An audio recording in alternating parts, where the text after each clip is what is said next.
Okay, here's just kind of a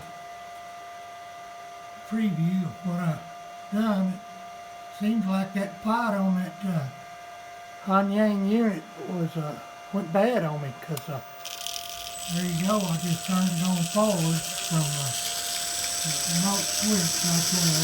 Okay. And I just crank the speed down with that remote speed pot. And now I'm cranking it back up.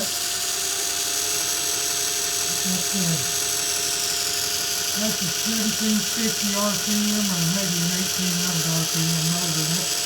That's about 17 right there. And it'll go on up to probably at least 2000. I'm probably not ever going to run it that fast. You see, it's got the ump to do it. And there we are backing off. And it's going to shut itself off. So,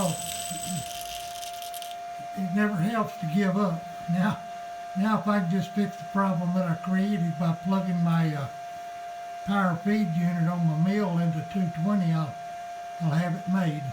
Thanks for looking.